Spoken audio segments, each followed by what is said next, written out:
आकाशवाणी मुंबई.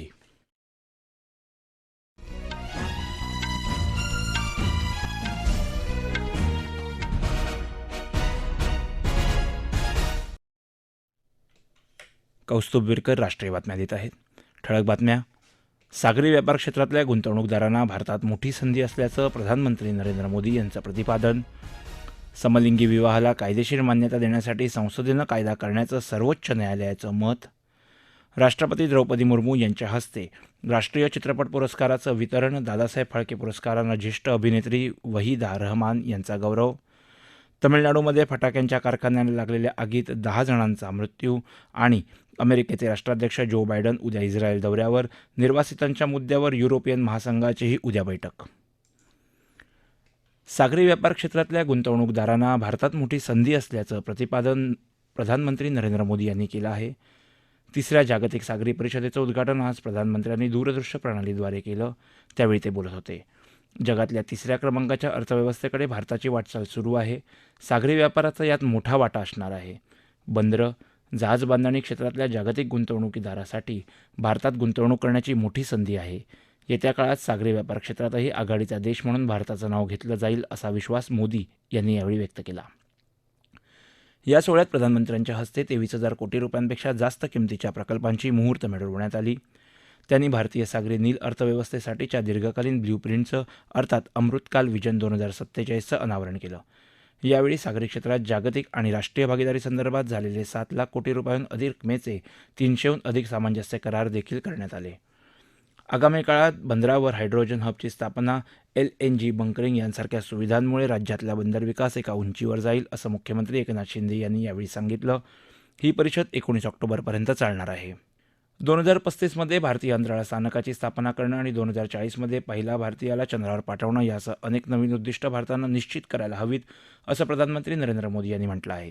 भारताच्या गगनयान मोहिमेच्या प्रगतीचा आढावा घेण्यासाठी आणि अंतराळ संशोधन क्षेत्रातल्या भविष्याची रूपरेषा निश्चित करण्यासाठी प्रधानमंत्री नरेंद्र मोदी यांच्या अध्यक्षतेखाली आज नवी दिल्ली इथं एक उच्चस्तरीय बैठक आयोजित करण्यात आली होती. त्यावेळी ते बोलत होते. नवी उद्दिष्ट साध्य करण्यासाठी भारतीय अंतराळ संशोधन विभाग चांद्र मोहिमेचा पथदर्शक आराखडा विकसित करेल आणि यामध्ये चंद्रयान मोहिमांची मालिका, पुढल्या पिढीच्या उपग्रह प्रक्षेपकाची निर्मिती, नवीन लॉन्च पॅडची निर्मिती आणि मानवकेंद्रित प्रयोगशाळा आणि त्याच्याशी संबंधित तंत्रज्ञानाची निर्मिती या गोष्टींचा समावेश असेल असं ते यावेळी म्हणाले. भारतीय शास्त्रज्ञांनी व्हीनस ऑर्बिटर आणि मार्स लँडर अभियानासह आंतरग्रहीय मोहिमांवरही काम करावं असं आवाहन प्रधानमंत्र्यांनी यावेळी केलं. भारताच्या क्षमतांबद्दल विश्वास व्यक्त करून अंतराळ क्षेत्रात नवी उंची गाठण्याच्या देशाच्या वचनबद्धतेचा त्यांनी पुनरुच्चार केला. अंतराळ विभागानं यावेळी आतापर्यंत विकसित केलेल्या विविध तंत्रज्ञानासह गगनयान अभियानाचं सर्वसमावेशक सादरीकरण केलं आणि 2025मध्ये गगनयान अभियानाचं सुरू करण्याचं उद्दिष्ट निश्चित केलं. समलिंगी विवाहाला कायदेशीर मान्यता देण्यासाठी विशेष विवाह कायद्याचा संकोच करायला सर्वोच्च न्यायालयानं आज नकार दिला. यासाठी संसदेनं कायदा करावा असं मत सरन्यायाधीश धनंजय चंद्रचूड यांनी नोंदवलं. घटनापीठातल्या न्यायाधीशांनी यावर 4 निकालपत्र जाहीर केली. विशेष विवाह कायद्यातल्या तरतुदी रद्द किंवा दुर्लक्षित करता येणार नाहीत असं सरन्यायाधीशांनी त्यांच्या निकालपत्रात म्हटलं आहे. मात्र समलिंगी व्यक्तींच्या हक्कांबाबत निर्णय घेण्यासाठी केंद्र सरकार एक समिती स्थापन करेल असं सॉलिसिटर जनरल तुषार मेहता यांनी सांगितलं होतं. याची नोंद सरन्यायाधीशांनी या निकालपत्रात घेतली आहे. पारलिंगी व्यक्ती भिन्नलिंगी व्यक्तीशी सध्याच्या व्यक्तिगत कायद्याअंतर्गत विवाह करू शकते. तसंच अविवाहित समलिंगी जोडपं मूल दत्तक घेऊ शकतं असंही त्यांनी म्हटलं आहे.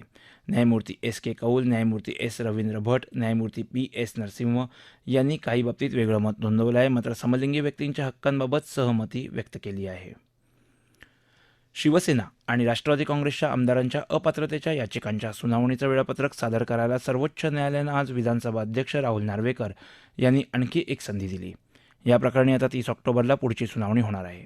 पुढच्या सुनावणीपूर्वी नार्वेकर यांच्याशी प्रत्यक्ष चर्चा करू असं आश्वासन सॉलिसिटर जनरल तुषार मेहता यांनी न्यायालयाला दिलं. विधानसभा अध्यक्ष प्रसारमाध्यमांना देत असलेल्या मुलाखतींवर सरन्यायाधीश धनंजय चंद्रचूड यांनी नाराजी व्यक्त केली. याऐवजी त्यांनी नेमून दिलेलं काम करावं असं ते म्हणाले. विधानसभेच्या कामकाजात न्यायालय अजिबात दखल देत नाही.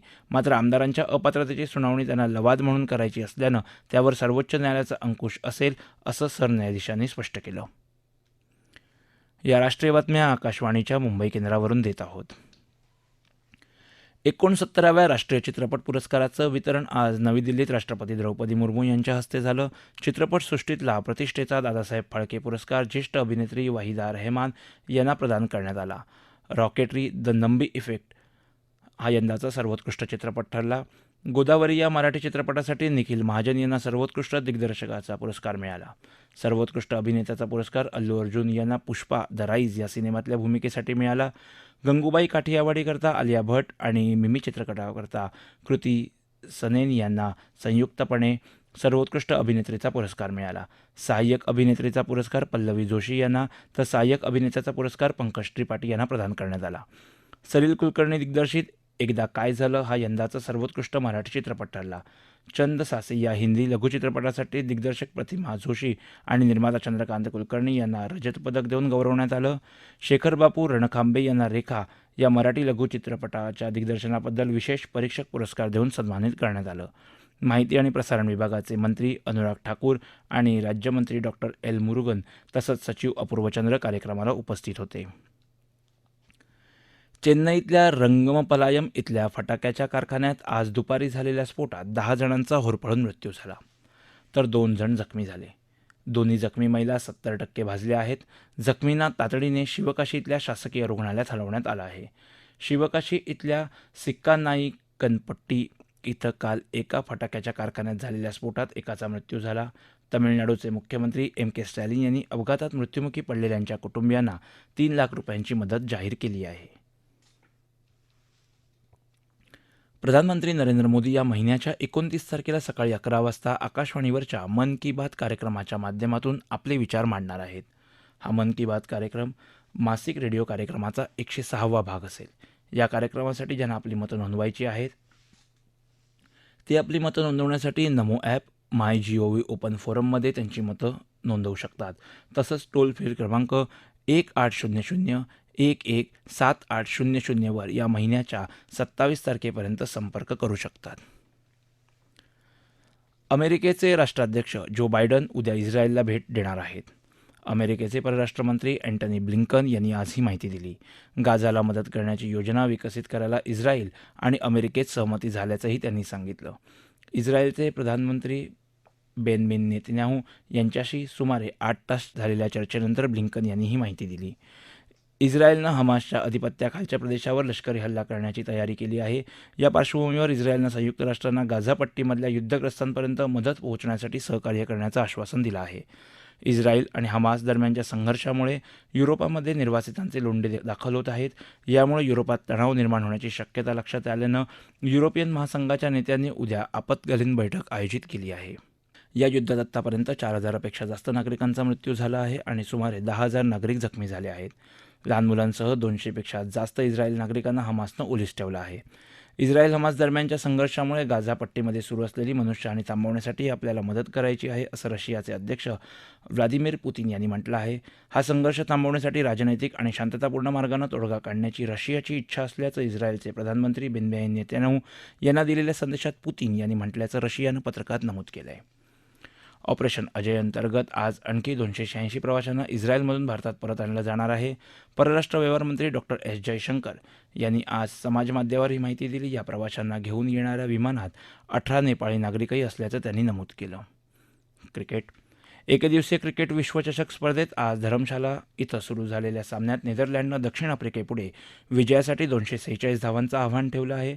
पावसामुळे हा सामना उशिरा सुरू करावा लागल्यानं तो 43 षटकांचा करण्यात आला. दक्षिण आफ्रिकेनं नाणेफेक जिंकून नेदरलँडला प्रथम फलंदाजीसाठी पाचारण केलं. कर्णधार स्कॉट एडवर्डनं तडाखेबंद खेळी करत नाबाद 78 धावा केल्यानं नेदरलँडला 43 षटकात 8 गडी गमावून 245 धावा करता आल्या. शेवटची बातमी हाती आली तेव्हा दक्षिण आफ्रिकेच्या 4 षटकात बिनबाद 15 धावा झाल्या होत्या. ठळक बातम्या पुन्हा एकदा. सागरी व्यापार क्षेत्रातल्या गुंतवणूकदारांना भारतात मोठी संधी असल्याचं प्रधानमंत्री नरेंद्र मोदी यांचं प्रतिपादन. समलिंगी विवाहाला कायदेशीर मान्यता देण्यासाठी संसदेनं कायदा करण्याचं सर्वोच्च न्यायालयाचं मत. राष्ट्रपती द्रौपदी मुर्मू यांच्या हस्ते राष्ट्रीय चित्रपट पुरस्काराचं वितरण. दादासाहेब फाळके पुरस्कारानं ज्येष्ठ अभिनेत्री वहिदा रेहमान यांचा गौरव. तमिळनाडूमध्ये फटाक्यांच्या कारखान्याला लागलेल्या आगीत 10 जणांचा मृत्यू. आणि अमेरिकेचे राष्ट्राध्यक्ष जो बायडन उद्या इस्रायल दौऱ्यावर. निर्वासितांच्या मुद्द्यावर युरोपियन महासंघाची उद्या बैठक. याबरोबरच आकाशवाणी मुंबई केंद्रावरचं हे राष्ट्रीय बातमीपत्र संपलं. नमस्कार.